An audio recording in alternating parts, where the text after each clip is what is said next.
끝으로 한 가지 소식 더 좀 살펴보도록 하겠습니다. 지금 코로나19로 거리두기 강화됐고요. 유흥주점들 영업 제한 조치 취해졌는데 서울 청담동에서 연예인과 재력가 등 특정인들을 대상으로 영업한 회원제 룸살롱이 적발됐다고 합니다. 어떤 내용입니까? 네, 지난 15일 밤 10시에 서울지방경찰청에서는 서울 강남구 청담동에 있는 룸사롱에 대한 영업 현장을 급습을 했습니다. 사실 이게 보니까 일반 음식점으로 위장 등록을 하고 유흥주점으로 영업을 하던 곳이었는데요. 거기에서 이제 룸사롱 업주 1명, 그리고 이제 접대부 17명, 손님 7명, 총 25명을 감염병 예방법 위반, 그리고 식품위생법 위반으로 입건해서 현재 조사를 하고 있습니다. 그런데 이 해당 룸사롱 같은 경우는 이번에 알려진 바에 의하면 연예인이라든가 재력가들을 대상으로 해가지고 소위 VIP들에게만 사전 예약제를 받아가지고 신원을 확인하고 난 이후에 입장을 허용을 하고 있는 회원제로 운영이 된다라고 알려져 있는데요. 룸사롱 같은 경우는 지금 이제 새벽 3시, 4시까지 영업을 한 것으로 알려져 있습니다. 그래서 경찰은 회원 전체를 파악을 해가지고 혹시 그 과정에서 성매매 여부가 있는가에 대해서도 추가적으로 수사를 하고 있고요. 사실은 이제 감염병 예방법 제49조에 지금 이것을 위반했을 때는 300만 원 이하의 벌금까지 처해질 수 있다라고 하는 그런 죄에 해당이 되겠습니다. 그렇군요. 자, 이 같은 부분은 업주뿐만이 아니라 이곳을 찾은 이른바 손님들에게도 적용이 되는 그런 상황이기도 합니다. 지금 경찰과 서울시, 이 지방자치업체에서도 불법 영업을 하고 있는 곳들을 단속하고 있는데 청담동에서만 적발된 게 아니라 여러 곳에서 이런 불법 영업이 적발됐다고 합니다. 어떤 식으로들 영업을 한 겁니까?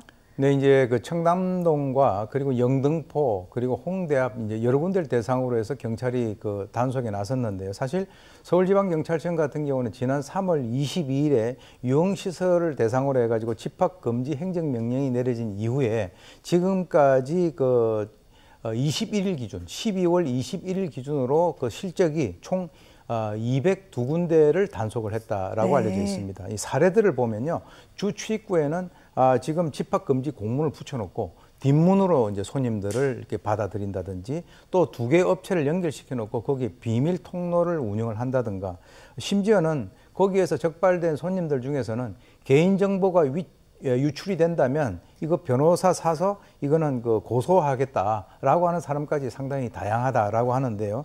지금 이제 청담동뿐만 아니라 서울 전 지역에 이러한 어떤 움직임이 있고 여기에 대해서는 서울시와 서울시 경찰청이 합동으로 단속을 지속해 나갈 예정입니다. 알겠습니다.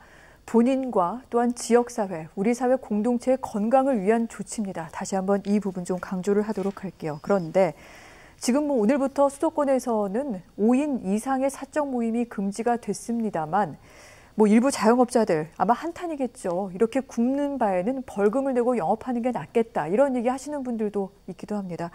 이런 거 어떻게 들어야 될지, 이분들을 좀 다독일 방법은 없을지 교수님 제안을 좀 해주시죠.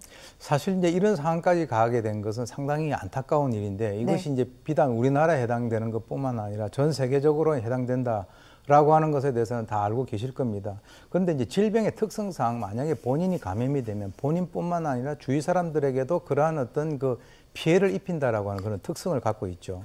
그래서 지금 물론 이 굶을 바에는 벌금을 내겠다 이렇게 이제 얘기하는 것도 들리는데, 이 굶는다라고 하는 것은 어떤 기본적인 생리적 욕구가 위협받는 그런 상황이 아니겠습니까?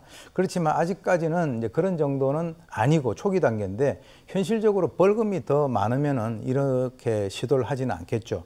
근데 단기간으로 보게 된다면 다른 사람들은 영업을 하지 않는데 본인이 영업을 하면 자신에게는 이득이 되겠지만 장기적으로 본다면 자신이라든가 가족도 감염이 될 수가 있고요. 이게 오래 가면은 지역사회와 국가의 어떤 경제가 상당히 오랜 기간 동안 침체될 수 있는 그런 가능성이 있다라고 하는 그런 측면에서는 사실은 이제 도움이 되지 않는 것이죠. 그래서 이제 너나 할 것 없이 다 이 어려운 그런 상황인데 많은 자영업자분들이 이러한 어떤 정부의 시책에 따르는 그런 상황인데 본인만 그렇게 하다가 이것이 이제 문제가 된다면 그것은 정말 면목이 없는 일이죠. 그래서 힘을 모아서 우리가 극복을 해야 되는 그런 어떤 당위성이 존재를 한다. 이렇게 저는 봅니다. 네, 조금만 더 힘을 내주시고요. 또 여기에 걸맞는 정교한 정부의 정책도 좀 시행이 돼야 될 것 같습니다.